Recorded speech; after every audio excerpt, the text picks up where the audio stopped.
now live.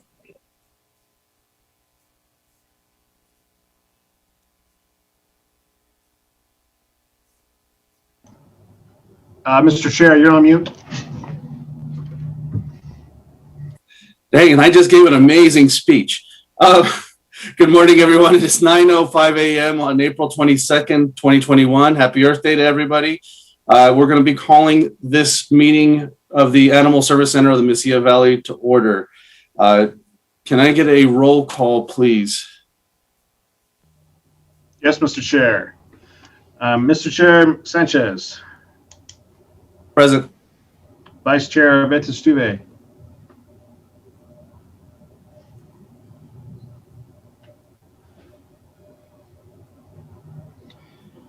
I believe she's here, but it looks like for some reason it's a phone call in and she's on mute. Yes, I think so. And I just see, sorry, I think she's listening in, but unable to respond at the moment. Okay, Board Member Gondra. Board Member Flores. Present, here. No conflict of interest. Board Member Trujillo. Present. And Board Member Ellens.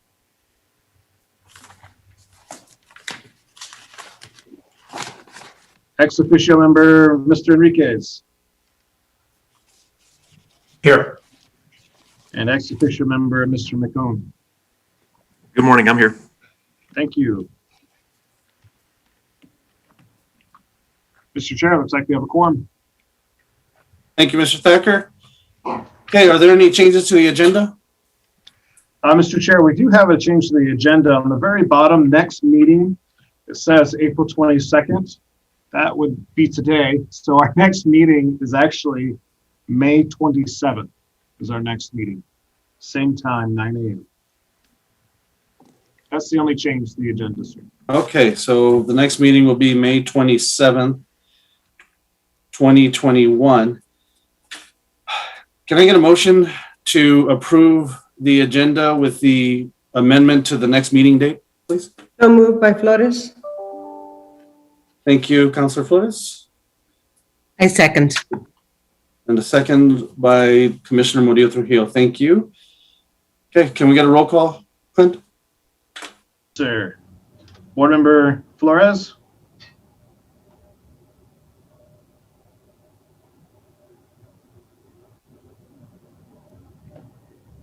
Looks like we might have lost her connection. Board Member Trujillo. Yes. Board Member Flores. Yes. Vice Chair Vetestuve. I don't believe she can respond, but Mr. Sanchez. Yes, and I also see, for the record, I believe that Mayor Pro Tem Gandara is on with us as well. Good morning, Council, or Ms. Gandara. Should I include her in the vote, Mr. Chair? Sure, and just so, and if she's, I don't know, Mayor Pro Tem, are you on? I am. Okay, very good. We were just taking a roll call on the approval of the agenda, which included an amendment or a change to the next meeting date, which on the agenda reads April 22nd, but was corrected to read May 27th of 2021 as the next meeting date. Okay. So calling on board votes, do you vote yes on that? Yes? Yes. Okay, thank you. Okay, very good. Thank you. The agenda is approved. We're moving on to item number 3A. And if there's no objection from the board, I'd like to see if we can approve both minutes, item 3A, 3B, which would be the minutes of the regular ASCMV board meeting held March 25th, 2021. And then item B, which is the minutes from the ASCMV work session meeting held on April 8th, 2021. Can I get a motion and a second to approve both? This is Councilor Flores, Mr. Chair. Yeah, yes, Councilor Flores. Thank you. I have a question about the minutes of the 25th. So I don't know if we should. Okay, discuss- sure. Well, that's fine. Let's go ahead and we'll look at them individually. So on the meeting minutes of March 25th, Councilor Flores, you had said you had some questions? Yes, it says that I chaired the meeting in March. Had we already transitioned to you, or had we already voted you in as chair at that meeting? I believe it was Vice Chair Abeta Stuvey is the one that chaired that meeting. So I think that would have to be corrected. Yes, so that, yeah, I thought we had already transitioned to you, and yes, it was vice chair. So I'd like to, and in terms of procedure, I don't know if we're out of order. I don't know if we move to approve and then we have a discussion, or if this is okay the way we're doing it. I guess it's okay. I mean, Robert's Rules of Order are just a directive. They're not mandatory, or it's not an ordinance. Well, yeah, and I just missed also the fact that it also had me present on that meeting, which I was not. So what we can do is move approval of the minutes, and then we can make a motion to amend as necessary. Yes, I think that's the way to do it. Okay, so can I get a motion to approve the meeting minutes of the board meeting held on March 25th, 2021? So moved by Flores. Thank you, Councilor Flores. I Seconded by Commissioner Murillo Trujillo. Okay. And then before we move on, I guess we can have a motion. Well, let me ask, is there any other concerns with the meeting minutes of March 25th before we make any amendments? Any other concerns are the ones that I stated and you stated? Correct. I just wanted to see, my hope was is we just do one amendment and list all the items in one motion. In the event there's any other changes. Yeah. That was the only thing I saw, Mr. Chair. Okay, very good. I'm not seeing any other input at the moment. So can I get a motion to amend the minutes from March 25th to address or change that the meeting was chaired by Vice Chair Abeta Stuvey, and that Manuel Sanchez, was not present at the meeting? So moved, Mr. Chair, by Flores. Okay, motion by Councilor Flores. I will second the motion for the amendment. Clint, can I get a roll call on the amendment? Yes, sir. Board Member Gonda, Yes. Board Member Flores, Yes. Board Member Trujillo. Yes. Let's see, Chair, Mr. Sanchez. Present. Yes. I'm all mixed up here. Okay. Welcome to my world. Okay. Motion passed. The amendment passes. Okay. So now, is there, now that the minutes have been amended, is there any other input before we vote on approving the meeting minutes of March 25th as amended? Okay, seeing no other input, Cliff, will you call the roll on Excuse the me, amended meeting minutes of March 25th? Mr. Chair, I was on mute. I'm sorry. Oh, I'm sorry. Go ahead, Councilor Flores. No, I apologize. I was saying la, la, la, and then you said talk right over.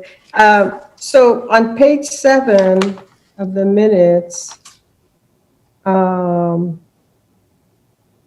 it does state Executive Manuel Sanchez Committee Chair. And then all it says is that the executive team did not meet this past month. So do those minutes stand as reported, as naming, just identifying you as the chair? It wasn't as if anything was reported. Yeah, that's a good question, and I don't know. I wasn't the one who gave that input.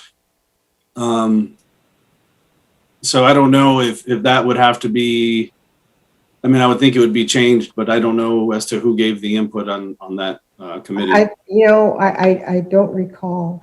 It doesn't say, yeah, my minutes don't reflect that. I mean, my notes don't reflect that. It just identifies you as a committee chair and that there was no report. So, I mean, that is correct. So, I wouldn't have any issue. I mean, I can see what you're saying, and I think particularly it just says that, you know, since, as you had noted, it's just noting the chair of that committee. So, I mean, I wouldn't have any issue leaving it, but I don't know if that would create confusion. I don't know if there's any other board members that might have any input on that particular piece of it.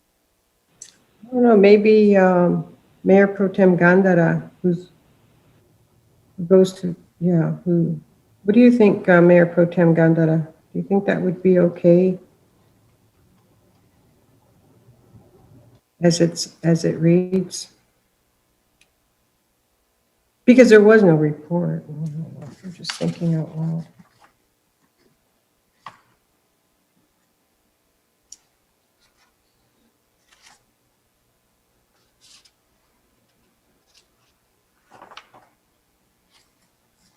Well, maybe, I don't know if this, Mayor Pro Tem Gandara? If you're speaking, you're on mute. You're muted. Huh, she must have stepped away. Anyway, I don't know what to do with that. And we don't have a sergeant at arms or whatever you call it. It doesn't misrepresent the fact that you are, so, and there was no report, so I guess we're okay. Yeah, Mr. McMahon, I don't know would you have any input on that piece of it? I think, Mr. Chair and board members, Let me check. I think if you, best of your recollection, can identify who did that, that's really what the minutes need to reflect. But Who did what, Mr. McMahon? I'm sorry? Who did what at what point? What do you? In terms of the presentation. Oh, well, nobody did. Because there Okay. was no report. And so that was the only thing that was stated. But by whom, I do not recall.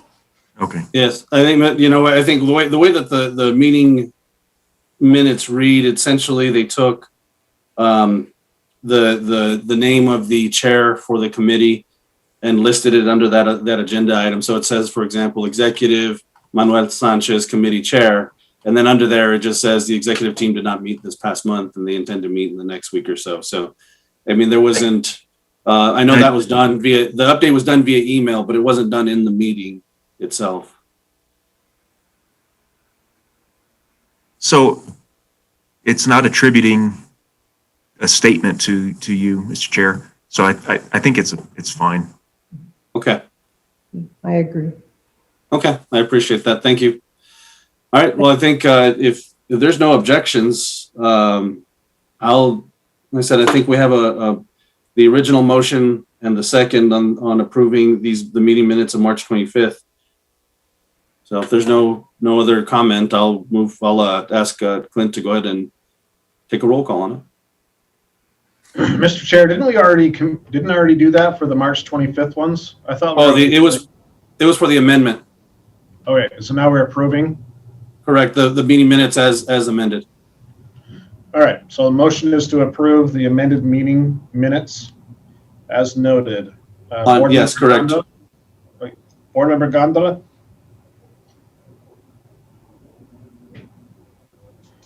We'll get back to her, see if she's there. Board Member Flores? Yes. Board Member Mejia Trujillo?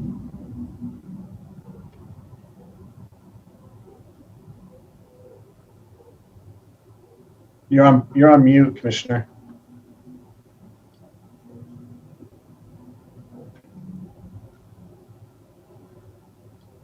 Board Member Mejia Trujillo? Yes. Thank you. Vice Chair and Mr. Chair Sanchez. Yes. We're still unable to, Board Member Gondra, Yes. thank you. Those meeting minutes for March 25th are approved as amended. Can I get a motion to approve the meeting minutes for the work session held on April 8th, 2021? So moved by Flores.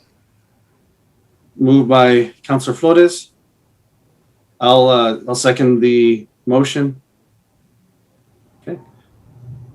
Was there any issues with these meeting minutes or any changes that anyone would like to make? I didn't see any, Mr. Chair. Okay, I don't see any hands up. So, Clint, will you call the roll? Yes, sir. To approve minutes from the work session of April 8th. Board Member Gondra,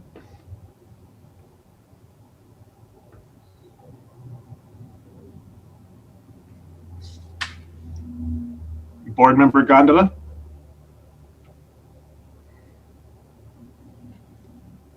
Yes.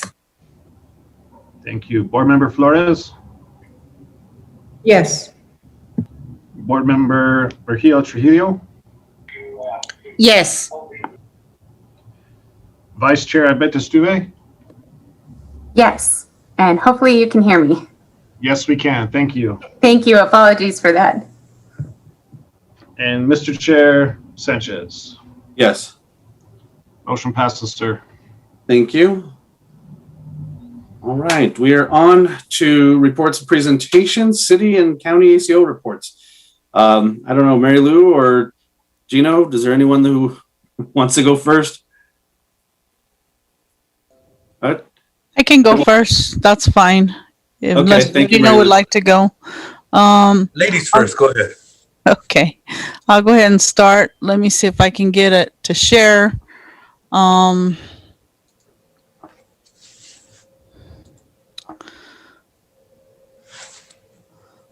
Let me see here.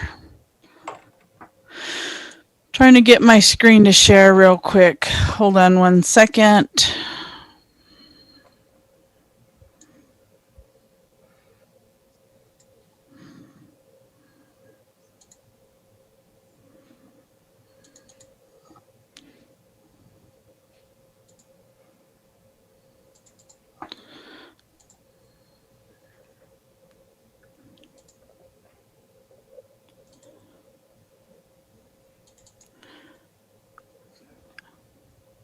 Okay, can you all see that? Yes. Okay. All right. Mary Lou Ward, I'm with Doñana County Animal Control and Codes Enforcement, and I'll go ahead and report our March of 2021 numbers. So we'll go ahead and start with that. And as we usually start, we start with our reported strays for the month of March. So in March of 2021, we reported 292 stray animals. Out of the 292 stray animals, we picked up 188 of the strays. Breaking it down into further categories, we had 57 stray cats that were picked up and 131 stray dogs. In addition to that, we picked up 19 sick or injured animals. 11 of those were cats and 8 of those were dogs. We also picked up 13 animals that were owner surrendered, and those were all dogs. Looking at our reported strays as a comparison for our 4-year comparison, if you look at this year for March, we had, like I said, 292 reported strays. And if you compare that to previous years, last year was 311. The year before we had 336. And then, of course, the year before that was 421. So our reported strays are going down every year. It's a slow process, but they are definitely going down. Our field return to owner comparison sheet, and it's a 4-year comparison sheet as well. Last month in March, we returned 28 animals into the field. And of course, this is a comparison sheet as well. if it's a lot lower than it is years prior. And of course, we are only 6 animal control officers out in the field. And of course, we still have COVID going out. So the numbers are going to be a lot lower as years prior. In addition to that, I already mentioned the numbers in the red, but we also had 3 animals that were picked up for welfare holds. That means anything for like care and maintenance or anything like that. We did not have any cruelty cases, and we had 3 shelter quarantines that were picked up. Now, I did leave this next slide in here, and I want to continue to leave it in here. I think it's a good reference point to continue to go back to if you need to for statistic wise, and it's an explanation of our geo districts. So the following slide from here will give us our stats per our geo districts, but if you ever have to refer back to it, it's a good reference slide. So going into that, which we call our District 1, which is our geo districts, we picked up 13 animals, and it's further broken down into dogs and cats. District 2 was 51, District 3 was 32, District 4 was 34, District 5 was 21, District 6 was 11, and District 7 was 26. So of course we can look at that and say, okay, this last month in March, District 2 is our hotspot area with 51 animals where we were. We need to spend more time in District 2 and see what's going on in that district. Looking at our dispatch calls for the month, we had 600, and that gave us our year-to-date totals. Our self-initiated calls were 98. Our assist calls were 29, and our follow-up calls were 9. So our grand total was 736, and that gave us our year-to-date totals. Now, going into our owner release, we do this every month, reasons for our owner release of our 13 animals that were owner released. 7 of them were too aggressive. 2 of them, they just could not afford the animals anymore. 1 of them, the person was elderly and the dog was too much for them. 2 of them, the dogs were just too sick. And 1 of them, the landlord would not allow them to have the dogs. The dog, 1 dog. And then looking at our bite calls, we had 10 bite exposures to humans and 3 exposures to other animals. We didn't have any rabies submissions. And on those bite exposures, we had 3 of them that were current on the rabies vaccinations. And then moving over to our quarantines, out of those, we had 3 that were quarantined at the Animal Services Center, 5 at our court hold facility here, and 3 of them we got to quarantine at home. Those were the 3 that were current on the rabies vaccinations. And then 2 of them, they were just gone on arrival. They were not there. They were strays. We could not find them. Mary Lou, can you hold on a second? I believe Mr. Thacker has his hand raised. Yeah, I just wanted to ask a quick question, Mary Lou. On your last slide, go back there to the bites. I was wondering, have you seen the 10 exposures or the bites?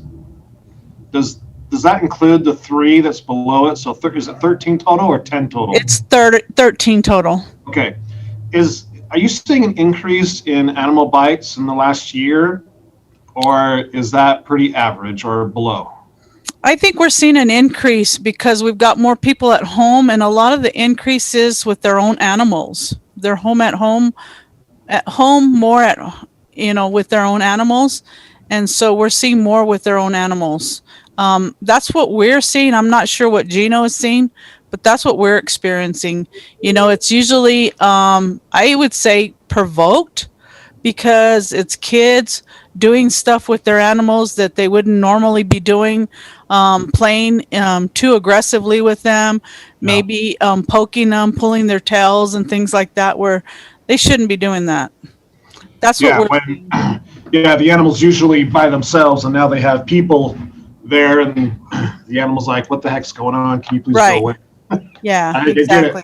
The reason why I ask is we have some people that are saying some of the way that the center is handling these animals or these loose animals is that it's causing people to dump animals out and also to have aggression issues. So I'm glad to hear that the stray bites, things like that aren't happening more. So it's not supporting what people are saying. It's more of a fear that's happening out there. So thank you. I appreciate it. Yeah, and you could see when our gone on arrival, those are the strays. They're only two out of all of those. So those numbers are a lot less than what you would expect. Okay. Any other questions on this slide before I move on? Doesn't look like it. Okay. Go ahead, Mary Lou. Thank you. And so this is what should be our last slide. This is our court cases for March, in March, which is very minimal for us. We had 4 court cases for the month of March. Out of the 4 cases, 4 of those were charges. There were 4 charges out of those. The outcome of those, we had a 60-day deferred sentence for restraint requirements, a pretrial set for 45 days for restraint requirements, a reset for 60 days for restraint requirements, and a bench warrant was issued for restraint requirements. So they were all for letting their animals run at large, and they all got something different or resets. Probably resets because of COVID or something going on with that. But those were the court outcomes for March. And so for that, I'll stand for any questions. Thank you, Mary Lou. Is there any questions welcome. on the presentation? Ms. Gilbert. Yes, Mary Lou, I wanted to ask, you said that the stray numbers are going down. I think you said incrementally every year. What do you think accounts for that? And maybe I should say plural. What do you feel is the reason? Well, I think a lot of that is the educational outreach. A lot of that is the spay and neuter, the active spay and neuter that we have going on. We've had the SNAP program that we have, the partnership through SNAP. We also have, just a combination of things that we've had with the Coalition for Pets and People. We're now finally starting to see some results, which has taken some time, and we're going to continue to see results. It's just a matter of time. And if you look at 2018, and I can go back and get numbers even further back, but I just went 4 years back, and in March of 2018, our reported strays were 421. And 2021, reported strays are 292. That's not what we picked up, but that's what was reported that's running out there. So that's a significant difference of animals running loose that's reported to us. So I think a lot of it has to do with a combination of efforts from the community, from the partnership, from the county, from the city, from everybody, of what we're doing as a whole to try to stop this population problem and educate the people and get the animals fixed as well, so they're not out running the streets. Thank you. You're welcome. Thank you, Ms. Gilbert. I see one more hand up with Mayor Pro Tem Gandara. Please go ahead. Thank you, Mr. Chairman. Thank you, Mary Lou, for the presentation.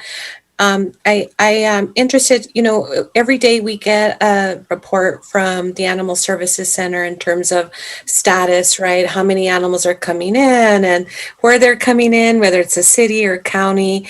And in this particular report talked about some puppies that were coming in rather ill and then later, I guess, had to be euthanized. And so I wanted to talk about, as someone in that thread asked some questions, and I wanted to talk about when animals come in as a veterinarian, they're at your facility looking at the animals, doing a quick assessment, or what is happening there, because then I think the issue was distemper, right? And so that could be really dangerous to the rest of the animals, I'm assuming. And so, is there some sort of process and protocol in place that all the animals get seen by the center, a veterinarian, and then housed and then for whatever reason, if they need to be sent to the center, then that is happening. Can you talk a little bit about that process and protocol? And if there isn't one, why not? And maybe we should establish one. Actually, I don't have any information on that, because that is something you're wanting to know, the contract and the agreement between the county and Barkhouse for the sole source contract. Is that what you're asking about? No, that's not what I'm asking about. There was something very specific in the report. And maybe, I don't know who to, but I believe that they were puppies that were in the county hold facility. And this was running through this process, there were some questions asked, but it ultimately got to those puppies got to the Center for Euthanasia. And then I started thinking about, well, what sort of processing protocols do we have in mind that we have related to any animal? It's not just that happened to be the puppies, but any animal that's being in a court hold facility or facility that the center is in. I mean, is that in our purview? Should we be caring about that? I don't know, but I was concerned. Okay, now there's two processes that go through on the court hold facility. There's animals that come in, there are evidence animals. That's one process altogether, and they're held separately and they're housed separately, and they are handled completely separately from any other animals in that facility. So the people that handle them are not the same people that handle any other animals in that facility. So the same policies and procedures do not apply to any other animals that do apply to our evidence animals. Our evidence animals are handled a lot differently and a lot stricter, because there's a chain of custody that goes with those animals. So that's one thing. And so those animals, if there's any sickness, injury, illness, anything like that, they are absolutely seen by a contract vet that we have on hand with the county immediately, as soon as we can get them to the veterinarian immediately. That's different. Now, animals coming in through the sole source contract is handled differently. Once they are sick, they have their own veterinarian that comes in to handle those. If you're asking me how they handle their policy on that, I could not answer that question. You would have to ask them on that. Now, if you're asking about those puppies that came in, those puppies work through them. They were not our evidence animals. They had come in from them on that. Their veterinarian had already been monitoring them and confirmed that they were sick and needed to be euthanized. Their veterinarian was out of town and could not do it. So, as a courtesy, we did not want them to suffer. And so we had contacted the shelter and asked if they could do it. And of course, the shelter agreed to do that. And so that's how we handled that. We didn't want them. And we did not want to expose the shelter. That's why we went ahead and made plans ahead of time and had them do it off the truck, so nothing would be exposed to the shelter. Thank you. Thank you, You're Mary. welcome. I didn't know that you all had entered into a sole source with Barkhouse. I thought that was still in process. I didn't know that piece. So You might have to speak to Mr. McMahon about that to Okay. answer any of that question. Mr. McMahon is unmuted and ready to speak to it, I think. Yes, Mr. Chair and board members, we have not entered into the contract yet. We're still. Okay. But in terms of what Mary Lou had mentioned, that is correct. In terms of the puppy. So Yes. in that situation, I would assume that there's a protocol in place that the vets assess every animal coming in, right? Yes. Okay. Yes. Okay. All right. All right. Yes. Thank And you. it just happened that that vet was not available. They were out of town working.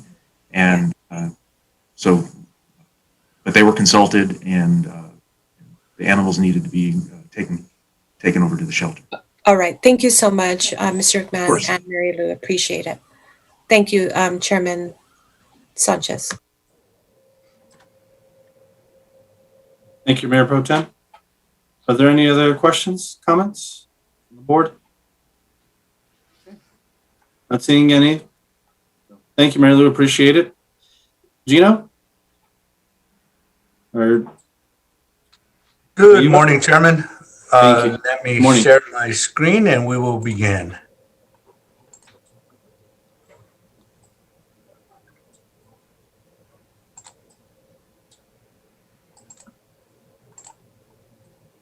All right, is it visible to everybody? Yes, sir. All right. Good morning, Mr. Chairman, members of the board. My name is Gino Jimenez. I'm the Animal Control Supervisor for the City of Las Cruces. I will present to you my March 2021 numbers. We responded to 419 reported strays for the month of March. Of those, 224 were GOA, meaning the officer did not have contact with that animal. We were able to apprehend 195 animals. Of those, 98 were dogs and 61 were cats. We were successful in returning these stray animals to 36 homes or 36 owners. And we were unsuccessful in returning 16 that had some sort of identification. So we had a total of 52 identifiable animals. Here is my 3-year comparison for reported strays. As you can see, last year and this year, we were considerably lower than 2019.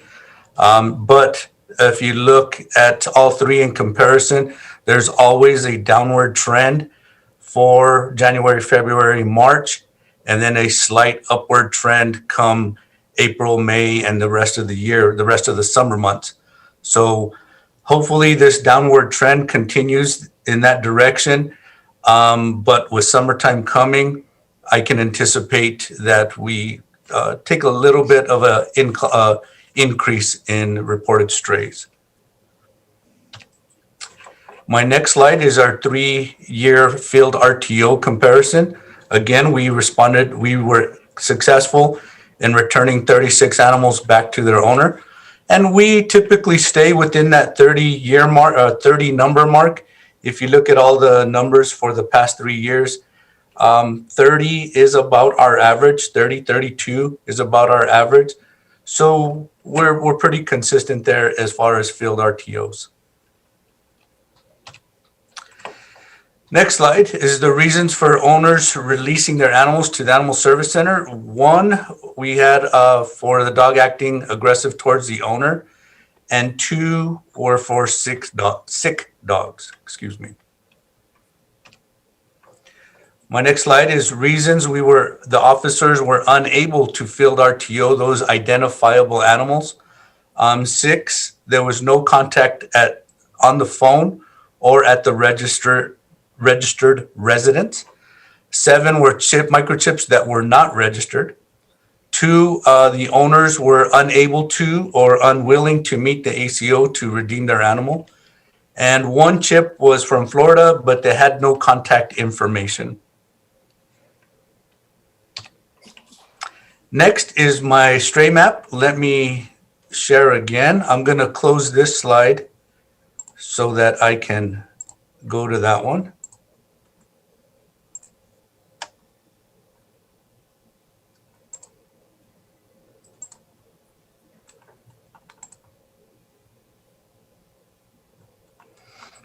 Is my slide available to you or visible to you guys?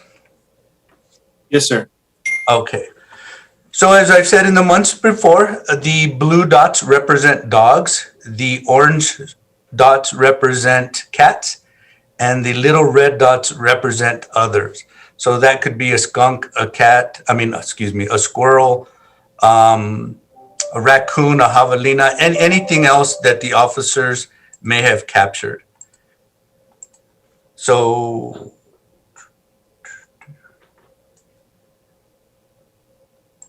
Again, this map is available on our webpage. It is a read-only, so you will be able to do what I am, manipulate the map as I am right now. You can zoom in on any particular either city council district or neighborhood, or even zoom in entirely on one of the dots. If there's any specific questions about my map, I will be free to answer them. Yeah, I see, Mr. Thacker. Thank you, Mr. Chair. Gino, I have a quick question. In my career, the records have always been very sensitive when it deals with animals coming in, just in calls in general, right? How have the attorneys looked at this map? And first of all, let me say, I love the map. It gives us great information of where things are coming from, but I'm just worried about the I don't know, the keeping things not secret, but confidential. Because you can zoom right in onto a residence and you know the exact address of a residence and how many are coming. I'm just worried, does it violate any of the laws that we have in place for records retention or records requests? Mr. Chairman, Mr. Thacker, these are all public records. So if you don't get it from me, all you have to do is an information request, and I must provide that information to you. So if you look at my map, though, and I've said this before, and I've received several emails in reference to exactly what you just questioned. If we zoom in on this one, I just picked one in particular, I mean, at random. Yes, it gives you the street name, it gives you the address, and it gives you the numerical value of that home. That does not mean that the animal lives there. That simply means that a complaint was called at that address. So a citizen may have been driving down this street and making a south turn right here on Silverhawk and witnessed a stray animal at this address. That does not necessarily mean that that animal lived there. That simply means that that was the quickest and best reference that that complainant had to give to Central Dispatch. So thank you for bringing that up, because that clarifies a lot. These are not the actual addresses. It may not be the actual addresses of where the animal lived. It could be, it could not be, but the majority of them are not, especially when it comes to our strays. Yeah, I just worry, especially with the cat issue. It's a hot button topic. You know, on Facebook, I see that people at this address are trapping cats. And of course, that's probably going to be the correct on your map, is because that they're the ones who are calling in saying there's a cat here I need you to come get. And then it gives an exact address. I know we have redacted addresses at times when we give information out, but thank you for that follow-up. Appreciate it. And Mr. Chairman, Mr. Thacker, you are absolutely correct. When it comes down to cats, now that's more probably a specific address. But again, everything that we do as a police department is public record. So I do this map as a reference and as a data collection database for this board at their request. So it's available to everybody, even on, like I said, even on the webpage. So thanks again for that question, though. Yeah, thank you. Hey, Gino, I see one more question by Ms. Gilbert.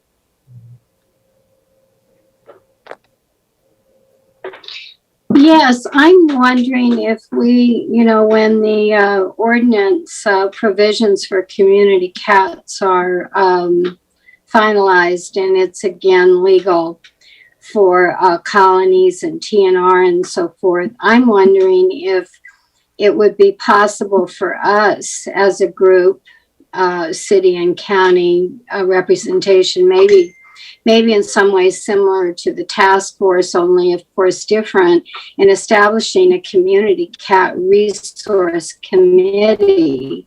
So perhaps these numbers of cats that we're seeing in these areas, we could start trying to address it in some way and see if it's possible to have some colony caregivers. And I know our issue is largely resources, because I remember when the sunset clause went down, I know Clint was inquiring about possible colony managers before that happened to see, and it was trouble. We had difficulty finding people that were able to help. So I'm saying if we could build the resources, I don't know. This is just more a comment than anything. I don't know that it's a question to you, Gino, if you have a response to that. Mr. Chairman, Ms. Gilbert, I think this map will assist those agencies that are wanting to do those colony management, because again, this map is available on the city webpage. And if they were willing to or wanting to assist, they could simply refer back to this map and see where the trouble spots, the hot spots within the city are, and then take and focus all their resources and their attention into those areas. So this map can be utilized for that purpose as well. So it's available. Use it. We just have to develop the resources. Yeah. Yes. Thank you. All of us do. Yes, ma'am.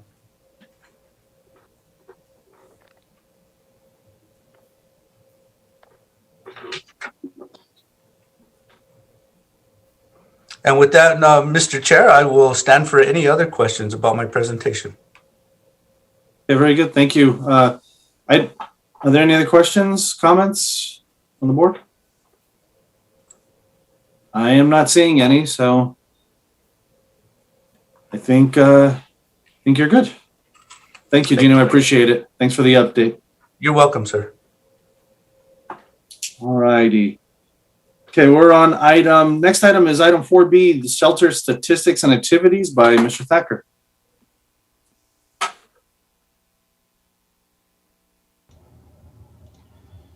Man, I did it again. I always share the screen before I get to unmute and present. So patience with me. Sorry about that. All right, Mr. Chair, do you see my slides? Yes. Thank you very much. This is the presentation for the Animal Service Center Mesilla Valley Director Report. We're talking about March numbers for the previous month.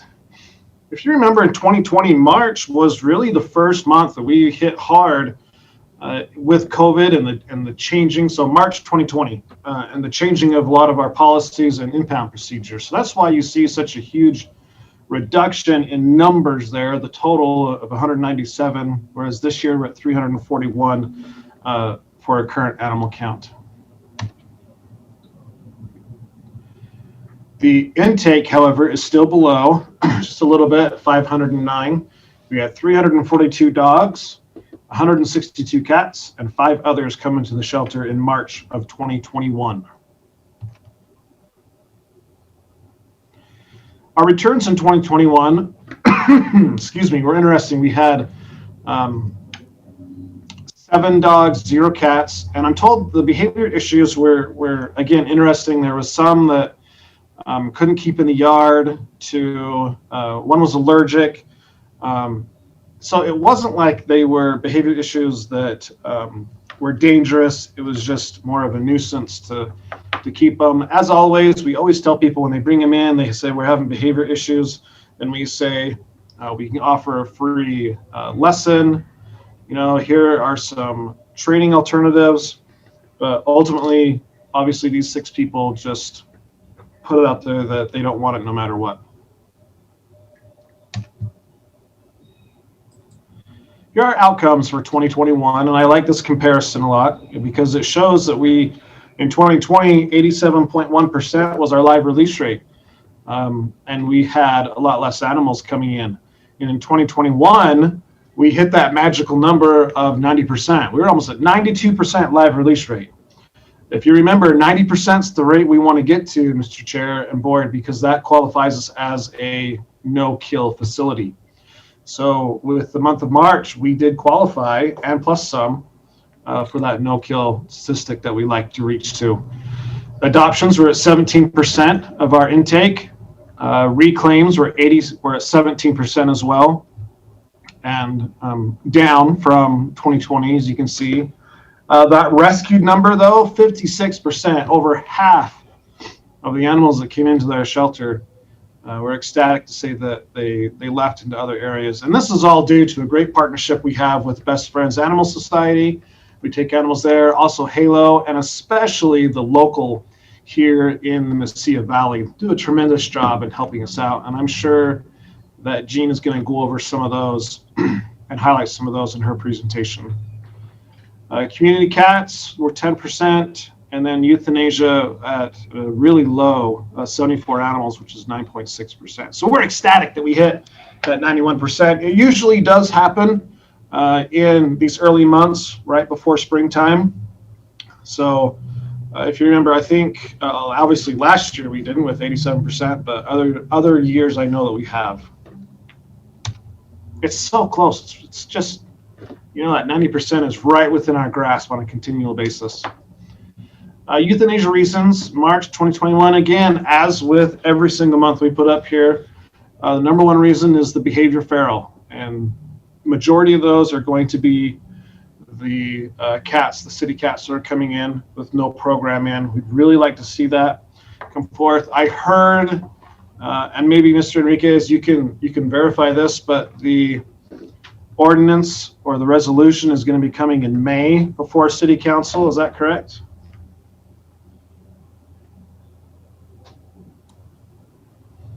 Yes, Mr. Chair and Mr. Thacker, that is correct. It will be presented in May. Thank you very much. We look forward to that and forward to the moving forward and progressing, we hope, on that. So this is a timeline for our visitors coming through the center. 478, just a little bit below the trend line that you can see there.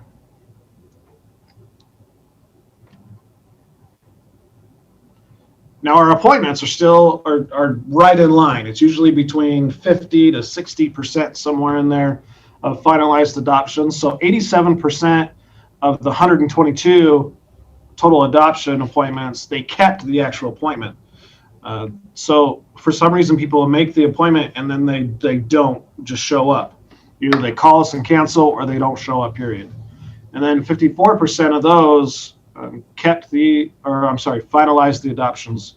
And that is a finalized adoption, meaning that the sterilization is already done. There might be some that are in there that are really young and can't be sterilized yet. So those are not a finalized adoption. Web page views is still up there, strong, 38,775 for March.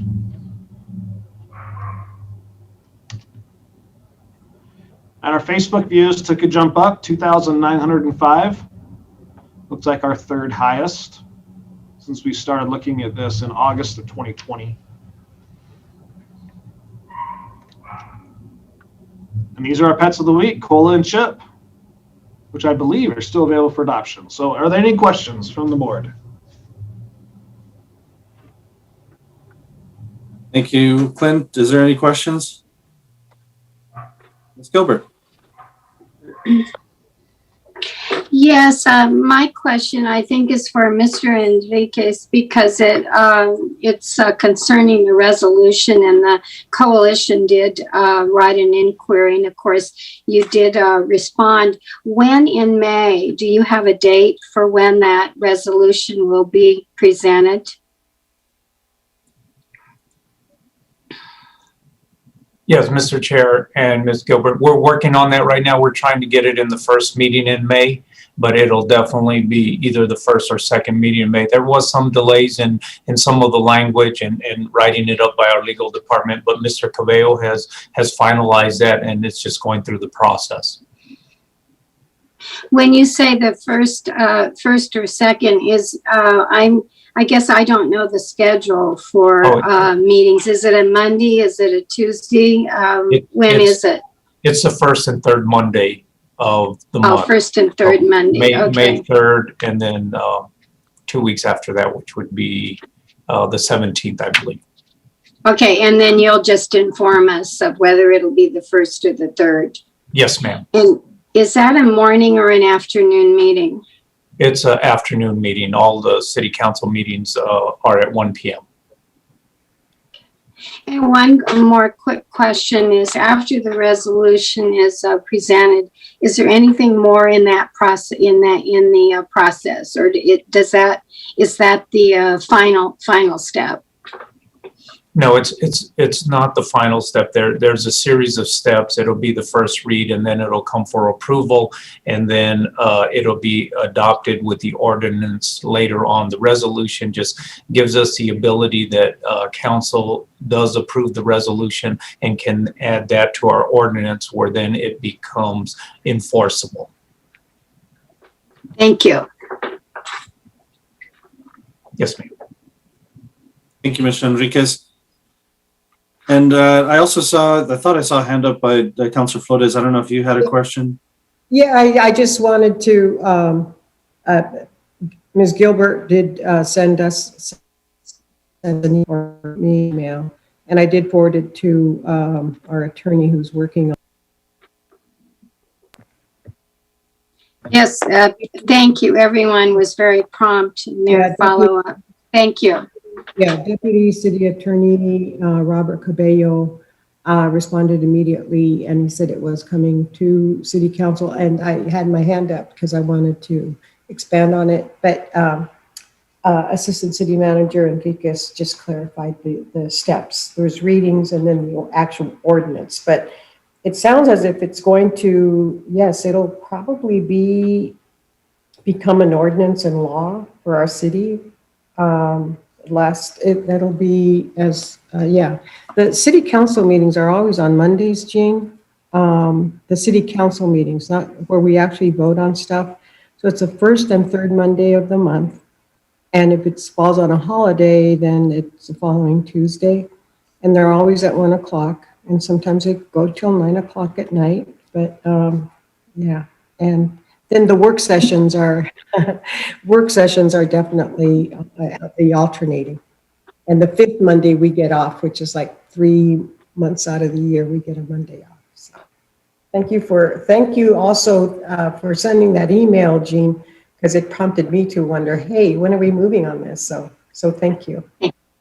Yeah, and thank you, Mr. Enriquez, for the information. Thank you, Mr. Chair. Thank you, Councilor Flores. Okay, is there any other comments for Mr. Thacker in his presentation? Okay, I don't see any other hands up, so Clint, thank you very much. Thank you, sir. Okay, we're on to committee reports. First one up is Finance. Mr. Enriquez, would you mind giving us an update? Yes, thank you again, Mr. Chair and members of the board. The Finance Committee did meet on April 15th and went over, Josh Suffel from the City of Las Cruces went over the finances again. It was pretty much a duplicate of what took place in the work session on April 8th. So there was really no significant changes or anything in the finances at that point. And the action item today on the agenda will be the budget. So really there was nothing other than a recap of the work session that took place at our Finance Committee. Mr. Thacker was given some guidance and direction that in his presentation to just identify some of those significant changes that have taken place in the budget, and then he'll do so later. I'll stand for any questions. Okay. Any questions for Mr. Enriquez? Not seeing anything, so thank you, sir. We appreciate the update. Thank you. Okay, on to the executive committee, which we met on April 14th, and I think it was very similar to what the update, as Mr. Enriquez was saying. The discussion was all about the action item we're going to be discussing today, which was around the budget for fiscal year 21-22. And but that was really it. We just went over a few things in preparation for today. So that was all we discussed. I don't know if anybody has any questions for myself. Okay. All right, we'll move on now to facilities. Mayor Pro Tem Gondara. Thank you, Chairman Sanchez. I was unable to make that meeting, so I wasn't sure if Commissioner Ellens and or others met. Clint?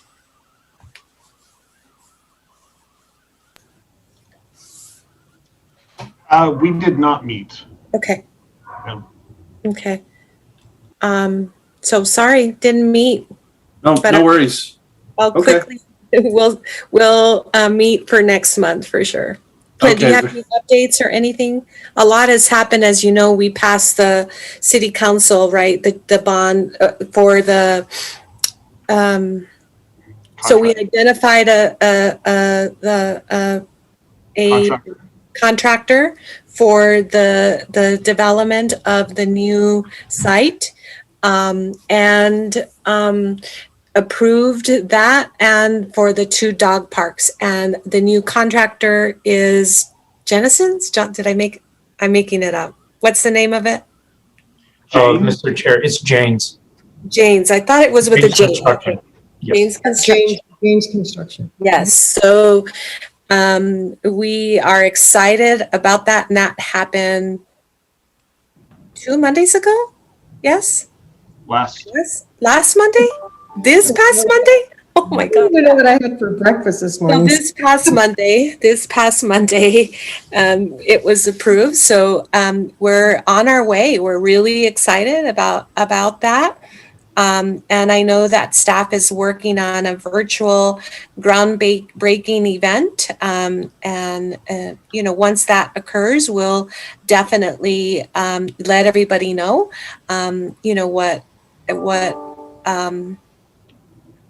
what will take place. And that's really all I have. Glenn, I don't know if you have any other things you want to say. I believe, I can't remember the last time we met, what was the status of our washer and dryer, but that has been installed. So brand new washer and dryer is in. We did find something interesting is that the new washer and the dryer have different load capacities as far as poundage. So the dryer can hold a lot more than the washer can. So what we're doing is we're making sure we're not overloading. So we have to do 2 loads of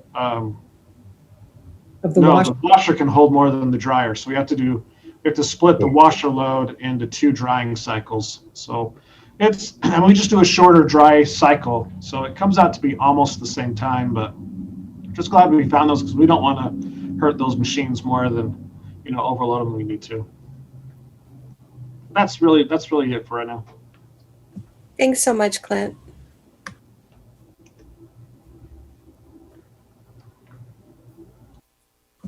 Thank you, Mayor Pro Tem. I appreciate it. For the update, are there any questions? Okay, I'm not seeing any, so we'll move on. Thank you, everyone. Okay, we're on item 4D, the Coalition for Pets and People. Ms. Gilbert. Thank you. Okay, well, here's the list of organizations that are represented in this month's April report.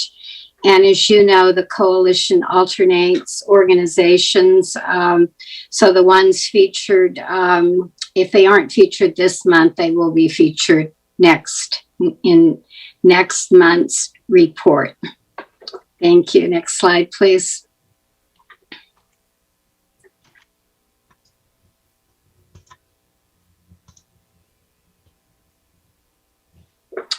The work of the coalition for March and April includes attending a meeting of the Animal Services Board to present the community report March 25th.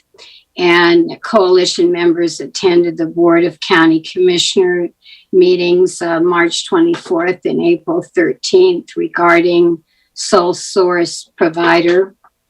coalition leadership held a meeting to discuss future COVID-safe activities and ways that perhaps we can expand now in a little safer environment, and ways to support local groups. Next slide, please.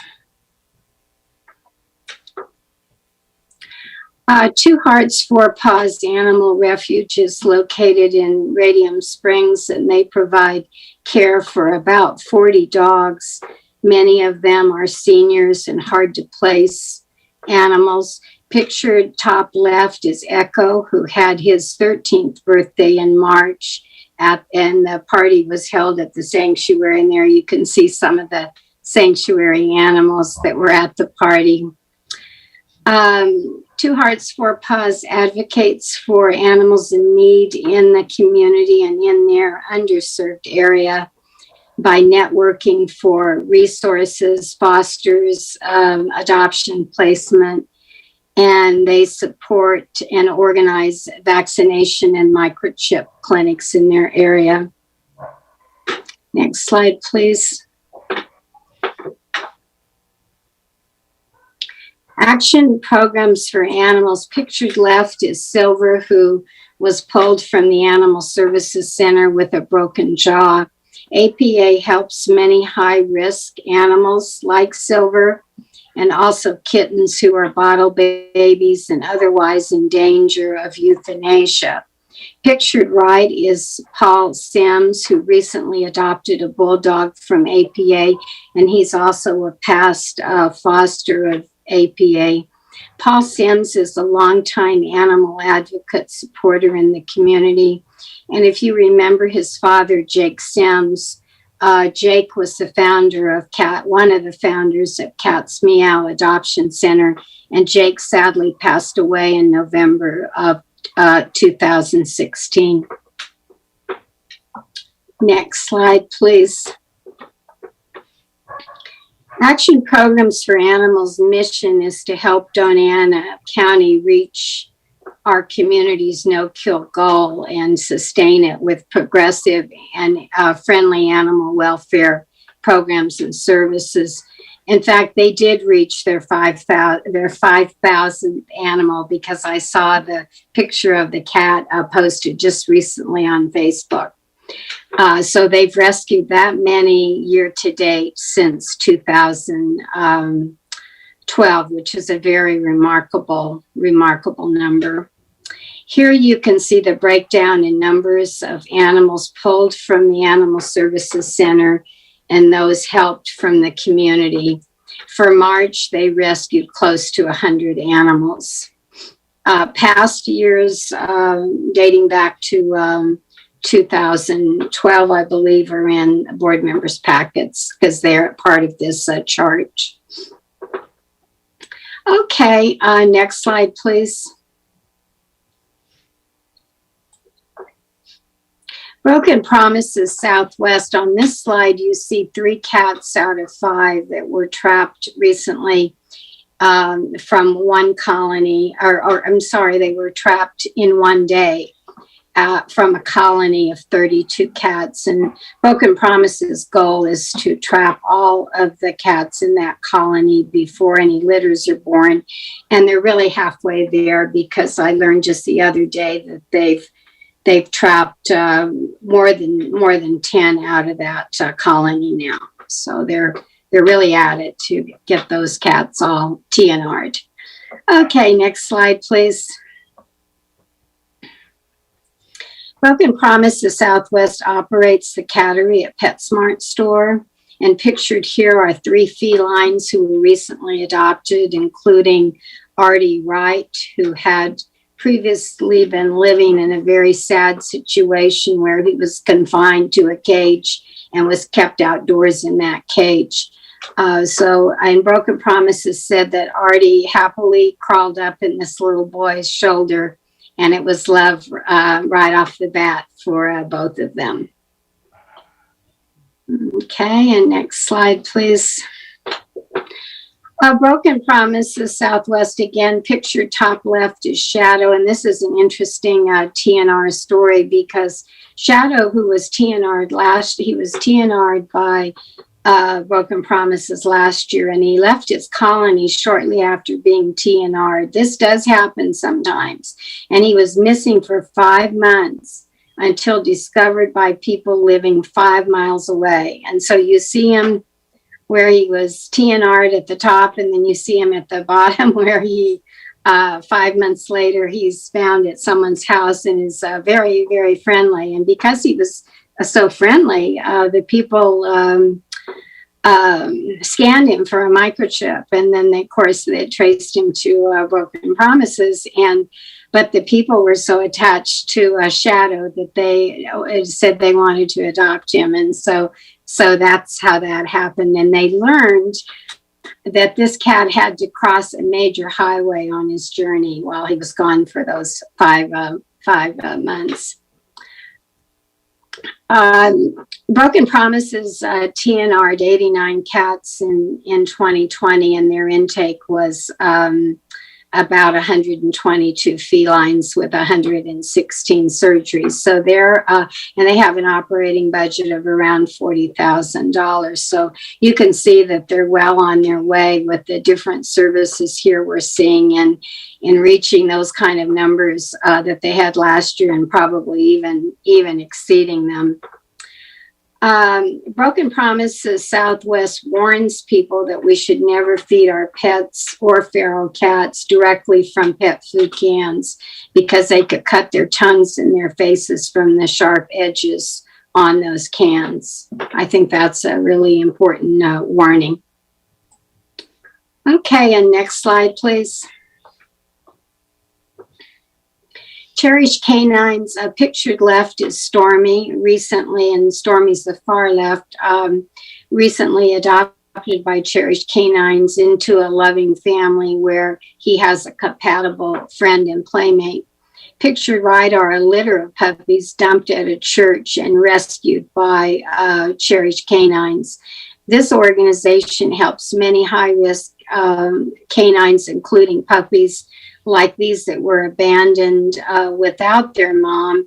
And then recently, Cherished Canines found a lactating mom dog, not even associated with these puppies because it was in another part of town that had been dumped. So these are the kinds of things that we know that we're up against in the community, and it's something that we know that Cherished Canines is certainly a very heavy lifter working on the front lines, doing this really amazing work.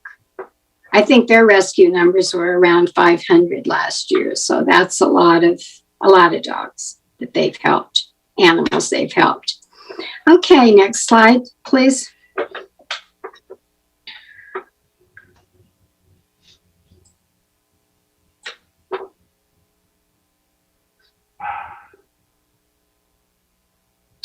Humane Society of Southern New Mexico, pictured left is HSSNM President Frank Bryce, and he was a foster for dog Sheba, who was transported with another HSSNM dog who's not pictured here among, and there were 24 other mostly large dogs that were on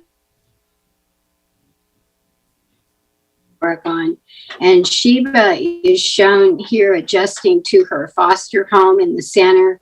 And then on the right, you see where outdoors where she lives is, she gets along fine with the chickens too that are on the farm there. HSNM has 14 dogs and 9 cats at the present time, and that includes cats and kittens that are in their foster program. Okay, next slide, please.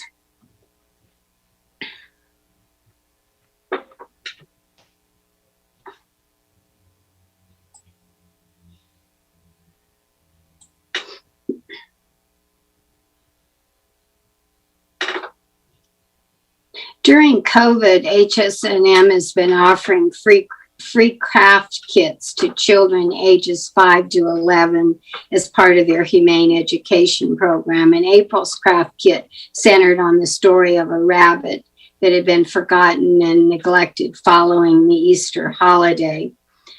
And then he was rescued by kind people. To qualify for the free craft kits, children and families view the featured story video that goes with the craft kit for the month, selected by ASCMV, and then they send their reaction to the story. They actually send their reaction to me.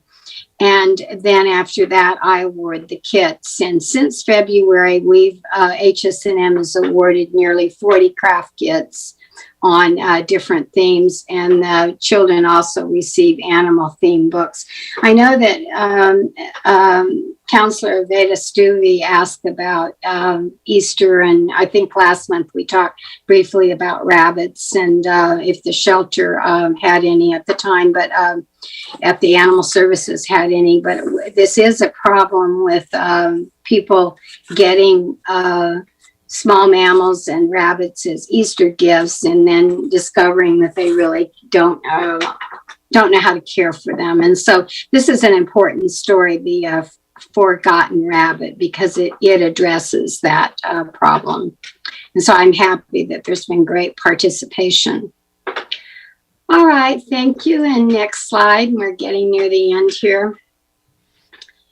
Let's see, we've got Doña County Humane Society here. They help a lot of pets in our community with their animal relief fund, like this little dog Pescus, pictured left, whose family needed assistance to cover vaccination costs. Doña County Humane Society has provided more than $64,000 in financial assistance last year as part of their ARF Animal Relief Fund. And this is such an important program for keeping pets in homes, pet retention. And in addition to grant applications and other fundraising work, the Doña County Humane Society has been raising money through their virtual fundraisers, like this recent Easter scavenger hunt, which was held by Zoom. And next slide, please. Cats Meow, pictured here are a couple of adorable felines that were recently adopted by Cats Meow. This organization adopted 36 cats during the month of March and helped over 300 last year through rescue, transport, and foster and adoption. Not including those that they've helped with TNR assistance and other resources. Cats Meow is planning a May fundraiser, which will be a virtual auction to raise money for their adoption center. Okay, next slide, please. Pictured left are cats enjoying a climbing structure at the Cats Meow facility, where scheduled appointments can be made to see felines that are available for adoption.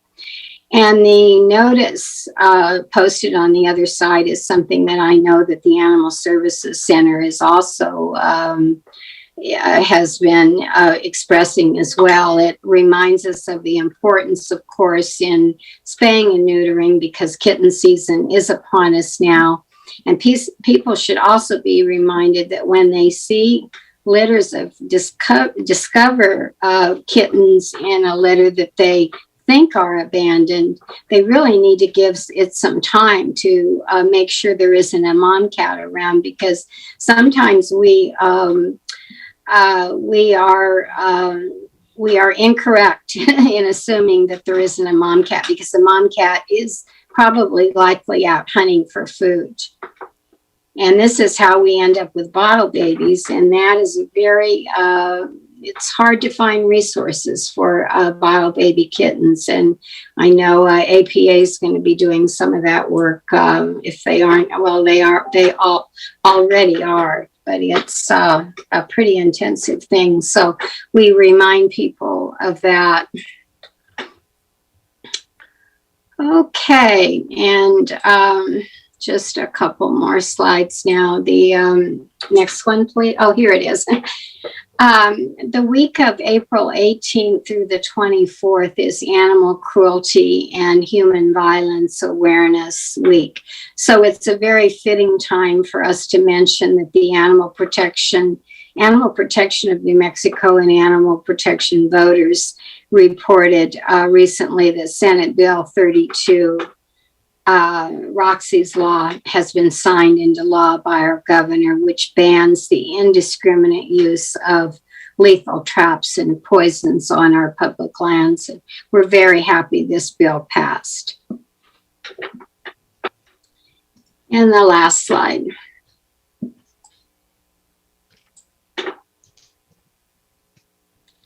Coalition for Pets and People encourages the community to get involved with helping our Animal Services Center with their mission to help all animals they receive and to help the center sustain no-kill status. Ways to help are by volunteering, fostering, adopting, and being an ally. This community report shows many ways that we can volunteer and help. Okay, and thank you so much for your attention, and I'll ask if there are any questions or comments that anyone has. Okay, thank you, Ms. Gilbert. I see Vice Chair Bitasuvi has her hand up. Thank you, Commissioner, and thank you, Jean. I'm very hopeful that my internet will stick with me here. So if it starts to get choppy, let me know, and I'm going to turn off my screen again. But thank you so much for this presentation.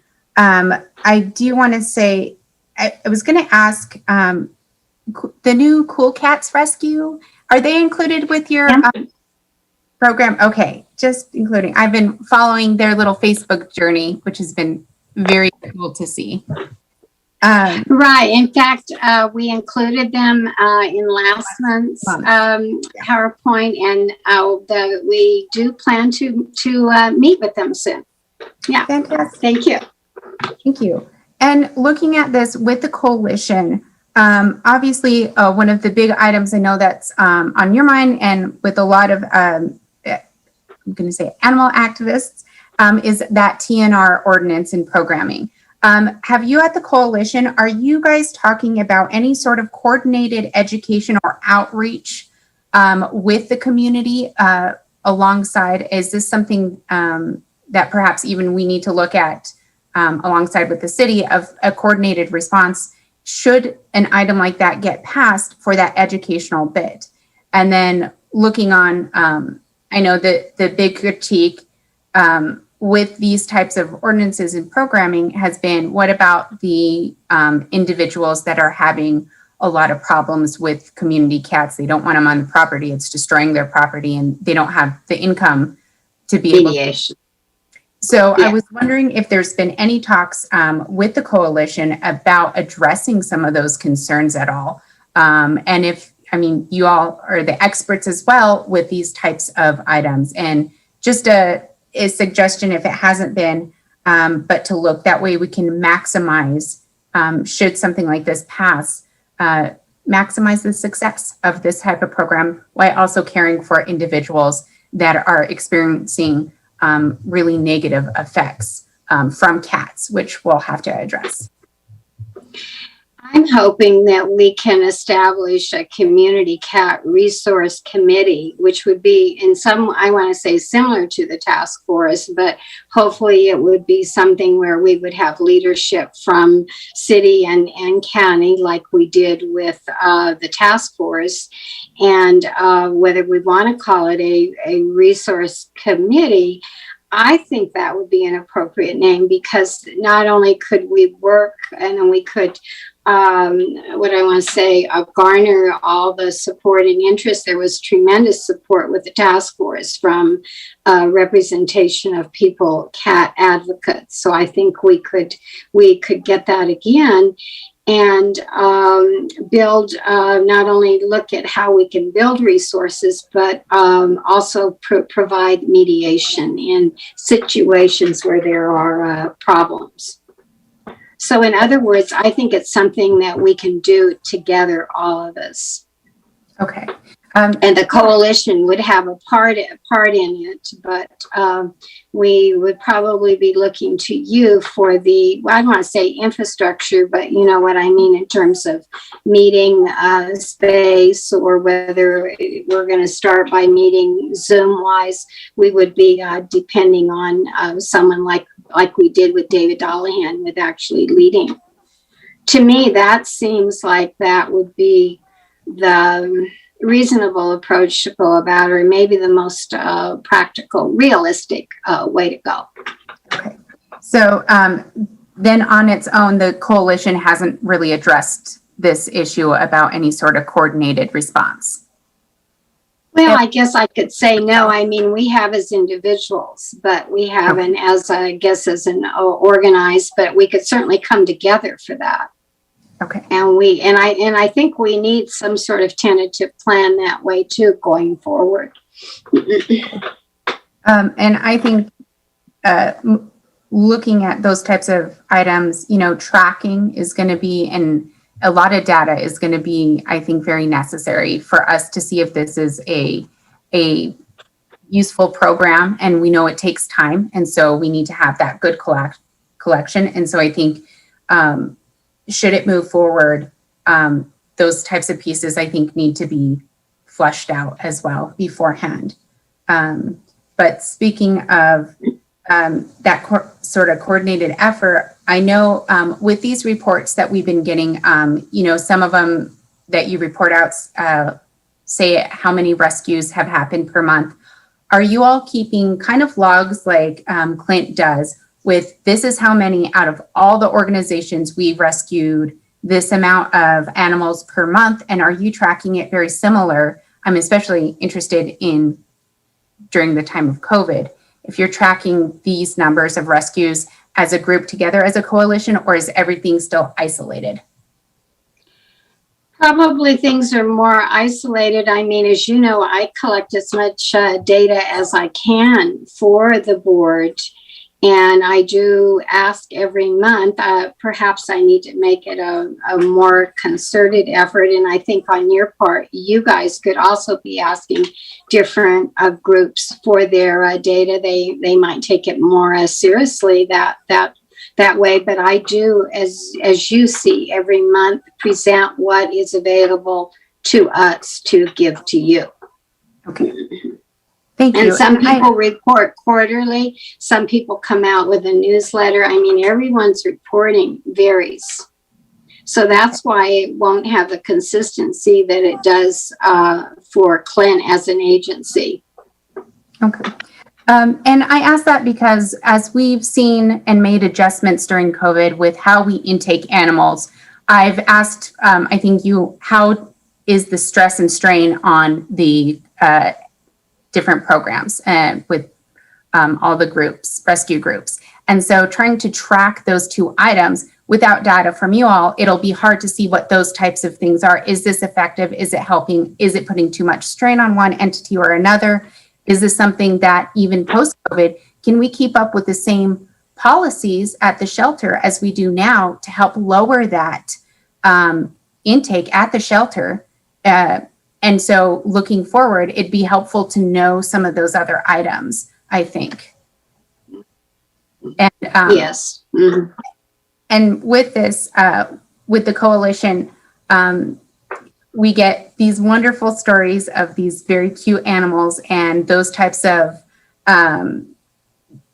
reports. Is there anything that the coalition is really focused on with other report outs beyond the animal stuff? Is there any set of policies, practices? I know TNR is one of them, but post this, is there anything coming up that you want us to know or consider with that? And I'm just kind of looking at what coordinated responses are you guys talking about at these meetings as well, beyond just the animal report outs? Well, and of course, one thing we're watching closely, in which I reported earlier, was on the sole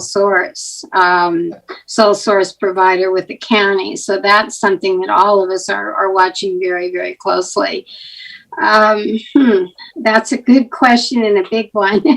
I'd have to think a little bit more about it, but I think you're mostly saying, are there animal issues? And I guess nothing is coming. The community cast is really the big one right now. We're all really watching that. Okay.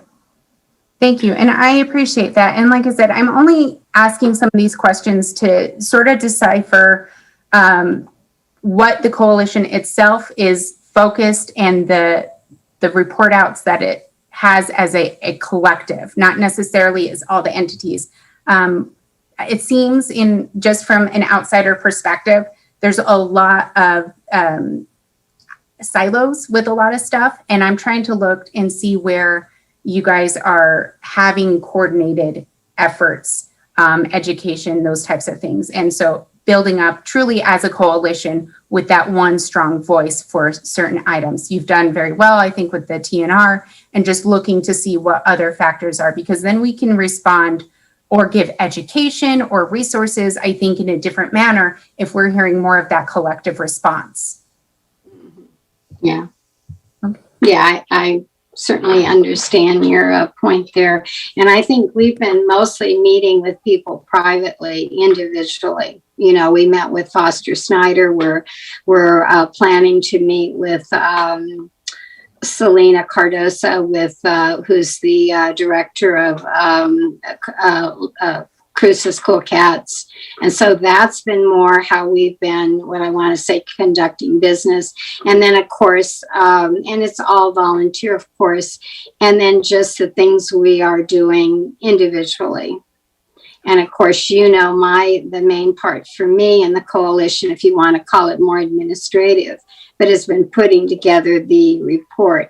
And I always, the community report with all the slides, and I always ask when I do it, I try to present what is very representative. And of course, we ask all of the people to please submit whatever they have, and also their data.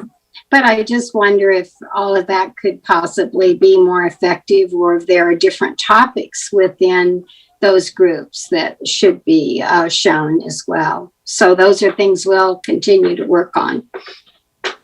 Thank you. Correct me, are you not meeting as a collective then each Not month? really, not now, not during COVID. And Clint can tell you, because, you know, when Joanne Ferrari was the chair and so on, it's really been something that has just kind of, I want to say, evolved and morphed and changed. And so, which is the nature of things.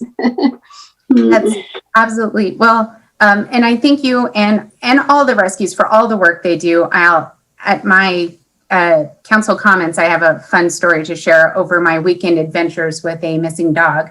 But I just want to kind of spell this out, because I'm chairing other items in other committees.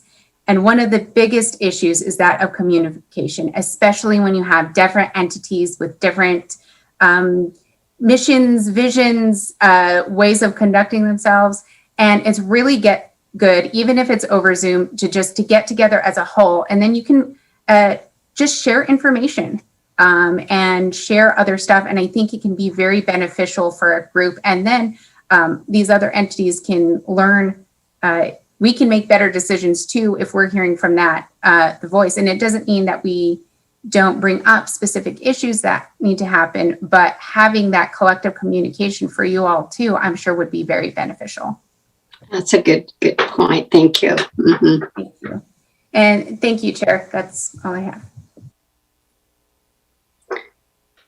Thank you, Madam Vice Chair. Are there any other questions? Oh, I see Councilor Flores. Yes, thank you, Mr. Chair, and thank you so much, Councilor Abeyta-Stuvey.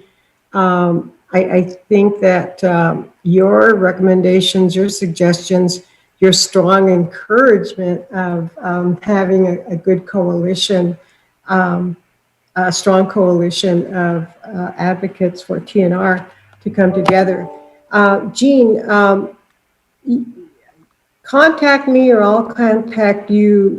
One of our animal ordinance task force members, Jerry Wheelis. I don't know if you remember her, but she organized. Yeah, I had several. I mean, countless because I didn't count them, but there were many, many, many emails, and I know they were coming from her. And she's a wonderful human being, and she loves animals. So I think it'd be good to get in touch with her because I think there are a lot of people who sent those emails who are possibly available to volunteer for this sort of thing. And I don't know, how the logistics would work, but possibly Mr. Enriquez could, we could set something up and meet at City Hall or through Zoom or something. But at any rate, I'll have you and Jerry get in touch with each other because I think it's really important to.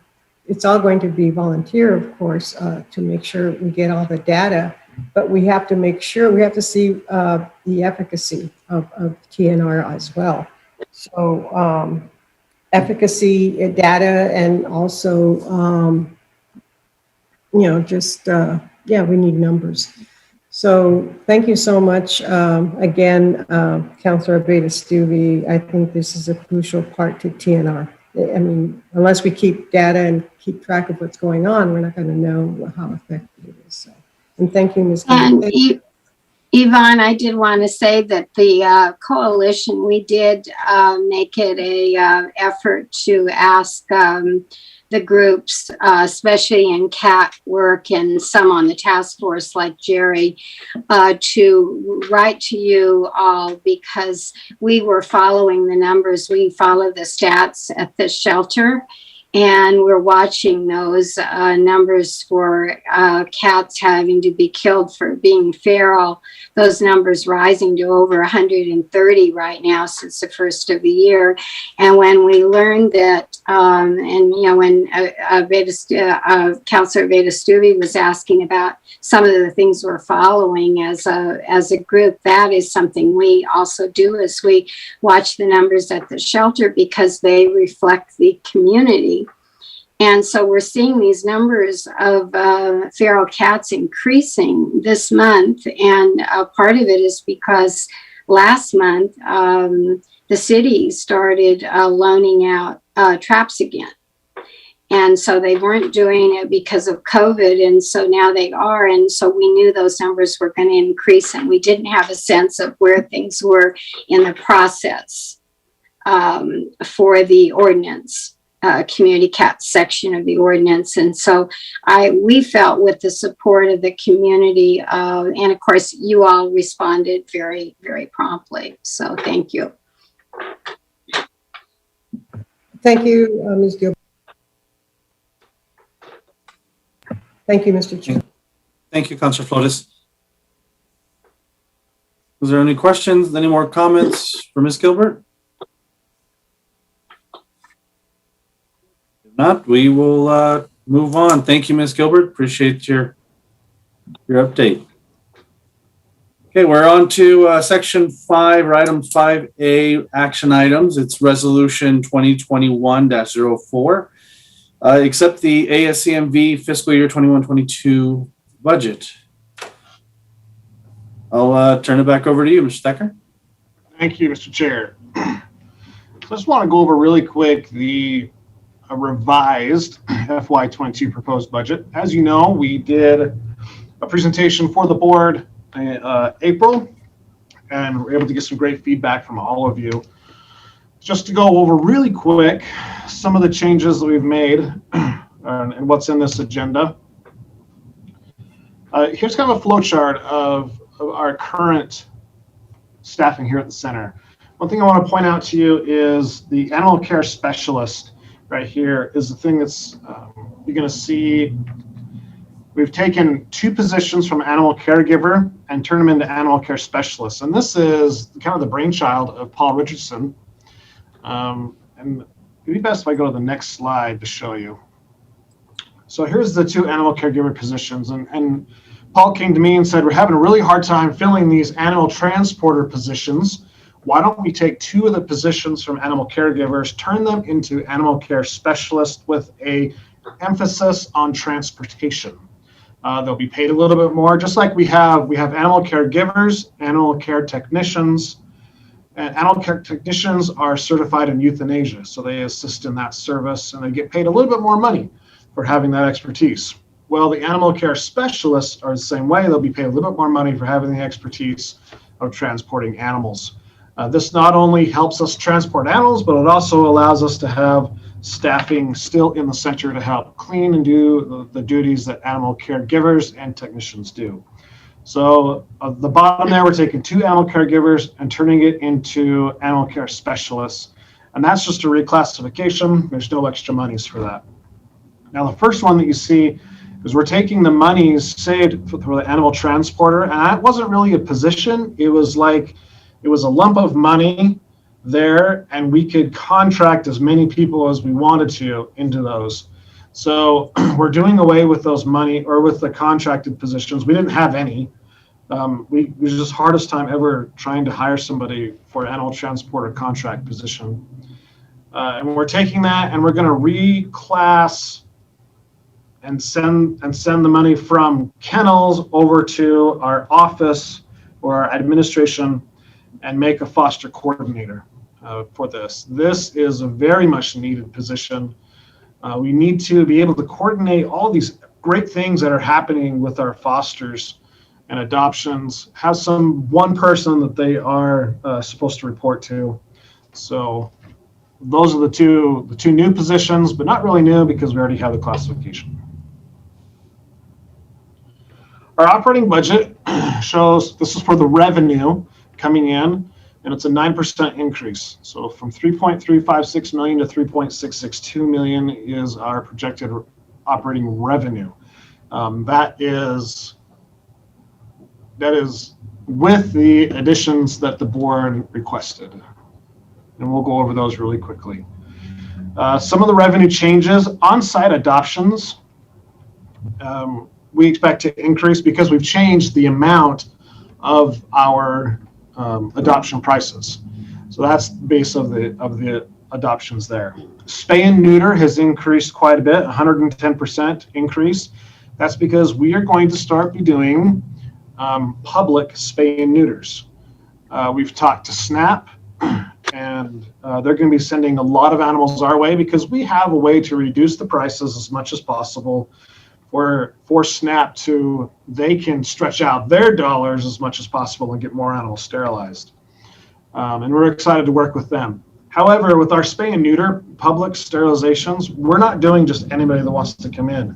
We're actually doing similar to SNAP. They have to qualify via the HUD guidelines. We have several grants that we're applying for that will pay for low-cost sterilizations. However, they need to qualify somewhere. So we're following all those guidelines.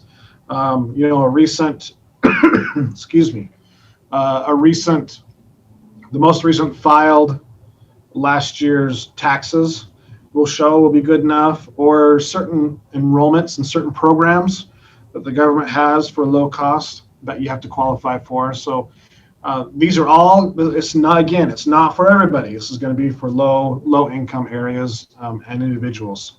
So we're excited to start that. So we're expecting an increase in our spay neuter for that. Now, in order to balance things out, that's the important thing to remember, is this is a balanced budget. We are requesting a 16% increase from Doña Ana County. And that's going from 1.25 to 1.45 million. That increase was sent over to the budget manager for Doña Ana County, so it can be put in there for the request. So a lot of this is depending if we can get that funding from the county or not.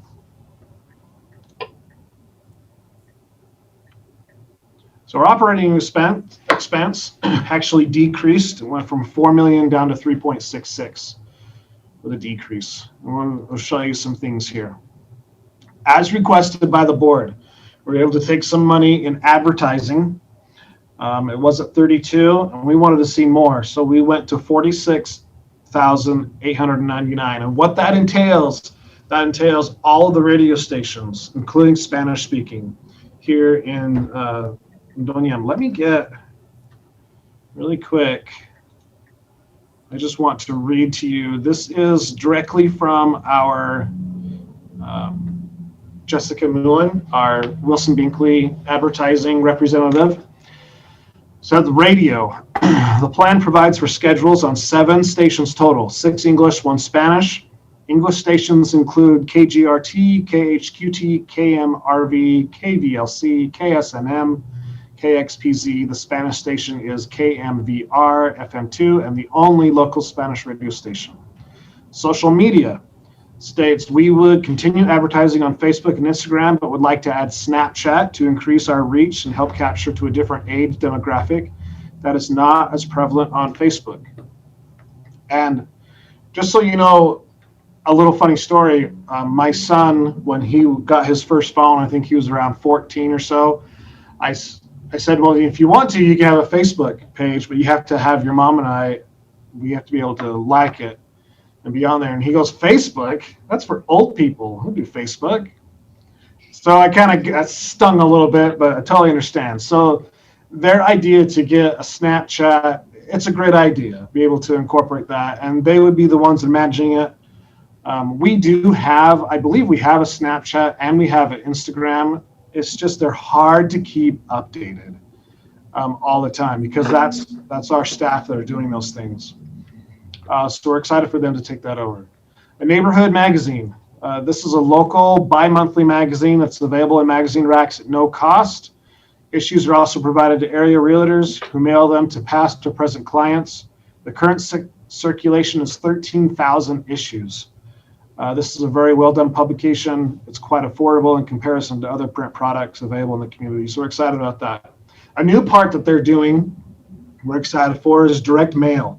This is an oversized postcard, probably 6.5 by 11. It's going to be mailed to addressees throughout the community each month to encourage applications through the ASCMV and give information on responsible pet ownership. It's going to be approximately 1,000 postcards would be mailed each month to different postal routes.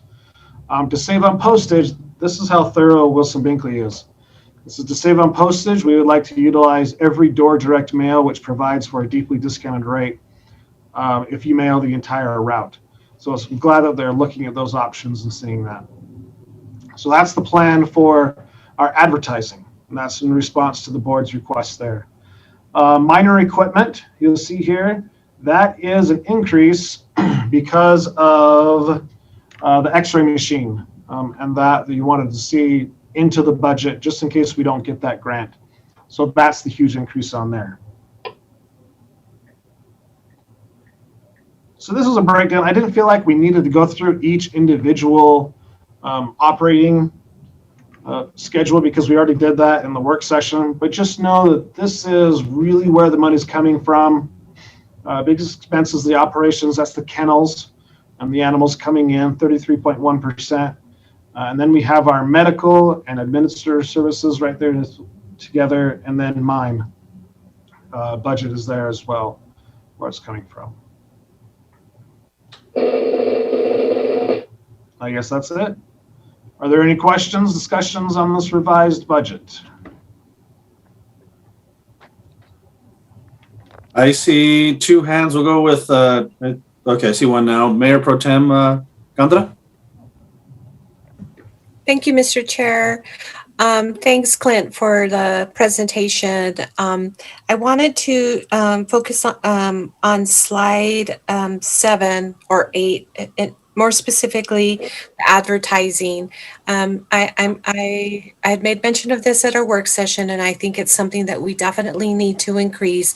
I see the real benefit of all the things that you just discussed, and then some, the managing of the social media, and just a number of, it just takes a lot, right, to do that. And so to have Wilson and Binkley do that, I think is fantastic.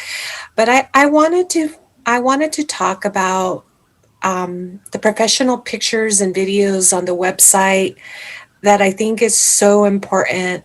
especially via COVID. You know, I've heard from numerous people now about just our quality. And I think it detracts from people, you know, wanting to come. I know it has for me, to come with a specific animal in mind and it quite not be the right fit. There's just not enough information in there. And so where would that fit in the advertising? I think it's a must. I think we should really, you know, hire professional people to do that, to work with staff to put, you know, stories very similar to what comes to us at council for Pet of the Week. I love that there's a bit of personality there, you know, what they're seeing in terms of temperament, that kind of thing. I think all that will lend itself to better or increased percentage of adoptions leaving our you know, the center. So where would that fit? And was that considered in this advertising budget? Just so I'm sure we're going on the same page here, are you talking about training for staff on how to market a specific animal? Or are you talking about more of a message that we give regarding the animal, you know, it comes from the animal or for the animal? I'm talking about professional photos and videos done of each of the animals that are found on the website, and whatever process we go by educating our staff or training them up, whatever. But I feel that every animal on there should have a professional picture, professional video, and a statement about who they are, what their temperament, that kind of thing. Because I think it would be less challenging for folks that you're asking come with a number and a animal in mind, and it may not be the right animal or fit for them. They just don't get that much information. So I've talked about it before in the past, and I talked about it at the work session. It's something that I think we really need to do. And so is that available? Was that considered, and is it a part of the advertising budget? It is not part of the advertising budget. We've always talked to our staff about professional pictures. We had some rough patches there when we switched over to Adoptimize as the program that automatically puts the colored background behind the animal. But I think that I know we've gotten a lot better as far as the quality of pictures that's coming from. The issue with more information, I'd have to look and see, because that is automatically pulled from Shelter Love and it's pulled onto the website. We don't really have control of what gets posted, but let me look and see if there's places on there where we can say this animal is so. Maybe there's some attributes we can put, you know, loves cats, hates cats, that kind of stuff that might be able to be listed in the bio area of that. So that's a good point. I'll look into it and ask and report back to you. So again, I'd like to have, you know, some funding made available. I very much appreciate what staff is doing. I do. They don't have the time, nor do they have the expertise. There's just not the level of quality that I think that it needs for those things. And so I think if you want to continue to maintain or continue to decrease the numbers, I think this is one of the ways to go, and we should consider funding that appropriately, is my point. Thank you. Thank you. Thank you, Mayor Pro Tem. Are there any other questions on the proposed budget? Ms. Gilbert. Yeah, I wanted to ask you, Clint, you mentioned, and I think that's a good move to use HUD guidelines, you know, for public spay, and I'm happy to hear that the Animal Services is going to be doing that, along with working with SNAP as well. It sounds like really an expansion in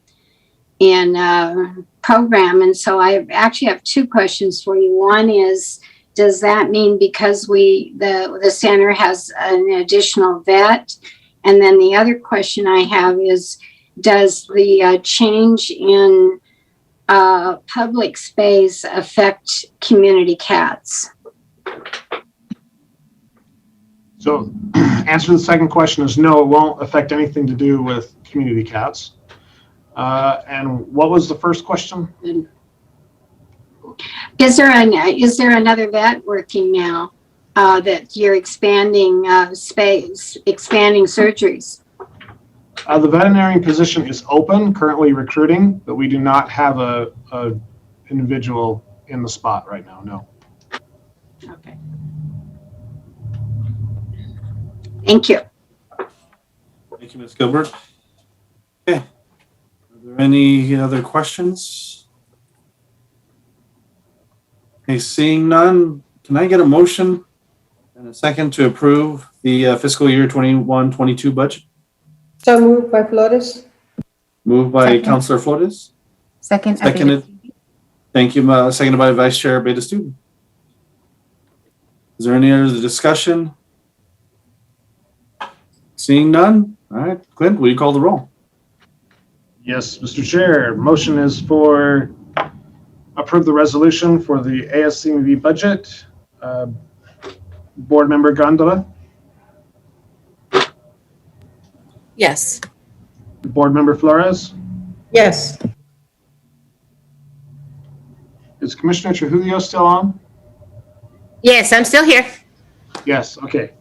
Let's see, Vice Chair Beta-Student Yes. and Mr. Chair Sanchez. Yes. Okay, motion passes. Thank you, Clint. Okay, we're on to public input. Mr. Chair, I have 2 public inputs. Read to you. Do you want me to read the individual who sends it? Please. Okay, this is Pablo Catalan, Catalan. Question is, has Bark House signed the rescue agreement with the shelter? If not, do they intend to? I verified last night that Bark House has not signed the rescue agreement with the shelter. I can't answer the other part of that is, if not, do they intend to? That's up to Bark House, me. The next question, or the next thing they state is for the ASCMV board members who are also on the Board of County Commissioners. If it's appropriate to bring up at the ASCMV board meeting, please ask for the status of the sole source contract with Bark House. Have they finalized, signed the contract? If they haven't, why not? I think we've already had that answered a couple times today, especially by Right. ex officio McMahon, that no, they have not. But Mr. McMahon, do you want to talk about the if they haven't, why not, or we don't even have to? It's up to you.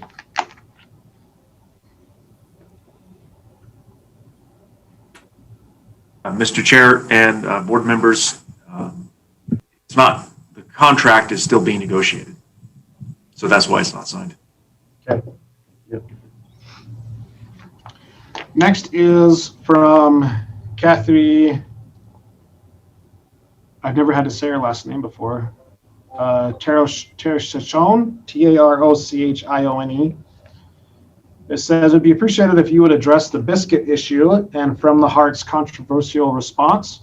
It's time for transparency and truth on the part of ASCMV. If you don't want to address it on tomorrow's Zoom meeting, then I'll invite you to be on the Dog Connection live show to have an open discussion with all the parties involved. We also extend the invitation to Dr. Haddon and Paul. Just let me know and I'll schedule the show if you prefer this option. So. Okay.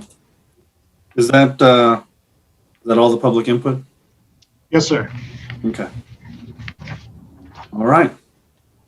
Okay, we're moving on then to item number 7, chair and board comments. Are there any other comments from the board members? I see Vice Chair Beta-Student. Thank you, Chair. I'll make this quick, but I do want to say thank you for a coordinated effort over the weekend. I said I was going to bring up a story. This weekend, I went out with my family as part of the cleanup, community cleanups, and I we ended up running into a stray dog. And so after learning for over a year of all the items I should be doing from Clint and from Jean on how to try to find its home again, we walked it around the neighborhood, talked to owners. He just went for a nice little stroll. That's all he showed us, not his home. But we took him back home with us for a while. We ended up calling APA or Action Program for Animals, and they were very wonderful. They did a microchip, a scan on the doggo, but he there was some privacy issues, so we just brought him back to the house to wait. Unfortunately, when we did, we were like, well, we can't keep them separated. I'm sure everybody knows that we have animals. We tried to do a very gentle introduction, very controlled. And unfortunately, the dog did a full 180 and got very, very aggressive. And so we had to call the shelter because we knew that we were not going to be a safe spot for him to rest until we could figure out the next steps. And so I want to just commend the shelter for their help. We kind of explained the situation, and they intook him. He did find his home later that evening. His owners came and reclaimed him, and I was able to reach out. And, you know, honestly, I was apologizing for not being able to hold him the whole time. And they said not to worry, that he's an only dog because he was used as a bait dog when he was little, before they rescued him. And he absolutely cannot be around other dogs. And so that we did the right and the safe thing to do. And so I just want to say thank you to our shelter. Thank you to Action Program for Animals, with that sort of coordinated response, you know, trying to do the right steps in the right stages, but then ultimately, you know, safety is a factor. And so I want to thank the shelter as well for holding him till he could come back to his owners. And thank you, Chair. Thank you, Madam Vice Chair. Thank you for sharing that story. Okay, Councilor Flores. Well, you know, interesting. I last Saturday, and thank you for sharing your story, Tessa, because I like to drive through different parts of the city, of my district and the city.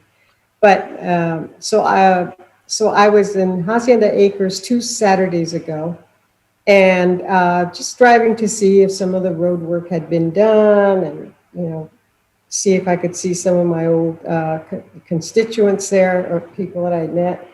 And there was this little dog, just a little poodle, maybe about a 10-pound poodle. And she had a little pink collar on, and she looked as if she was lost. So I stopped the car, and of course she just ran away from me. And I've rescued 5 dogs. And what they do, and of course most of them are just they've been friendly boxers and different, and then a few chihuahuas and a bigger dog. But anyway, all these dogs, you just jump in the back of my car, and I think, and you know, they come from a good family. And those 5, I did exactly what Tessa was advised to do, is just drive around the neighborhood to see if someone's looking for their dog. And that's how I played 3, or actually it was 4 that way. The other 2, I went to the service center, and they were chipped. And then I was able to bring them home to stay with me while their owner came to collect them. Otherwise, it was not under Clint's leadership. It was under the woman, I can't remember her name. And, but at any rate, she, the clerk there, the person working the front desk, said that if I brought him home, the owner wouldn't have to pay a fee for keeping him at the shelter, at the service center. So, but anyways, so my little story in Hacienda Acres was that when I got out of the car, she just ran away from me. So I got back into the car, and she kept looking back and going back. Anyway, she walked me back to her house, and that was a really nice story, because there was a gentleman there, and I said, "Is this your dog? Es su perrito." Sí, muchas gracias. And he called her over. And so apparently she just likes to cruise the streets and walk around. But anyway, but it's always a very good feeling when you when you're able to rescue an animal and get them back to their owner. But in this case, I think my little story is not as fantastic as Tessa's, but yeah, we shouldn't shy away from rescuing or trying to find the owner when they're walking, loose off a leash. So that's my little story. Thank you for sharing, Tessa. Thank you for tolerating me, fellow board members. Thank you, Mr. Chair. Thank you, Councilor Flores. Appreciate your story as well. Is there any other board member input? Okay, I'm not seeing any other hands up. So I'll take that as a no. We're on to adjournment. Can I get a motion to adjourn? So moved. Abeta Stuvey. Made a motion by Vice Chair Abeta-Stuvey. A second by Flores. And also, Mr. Chair, the announcement of next month's meeting. Correct. Thank you for that. So our next meeting will be in May 27th, 2021, which was updated earlier on as we approved the agenda. So for anybody that will join us, May 27th, 2021 will be our next meeting at 9 a.m. So, all right, I have a motion and a second to adjourn. If there are no objections, I'll call this meeting adjourned at 11:11 a.m. Thank you, everyone. Thank you, Mr. Chair. Thank you, everyone. Thank you, Clint.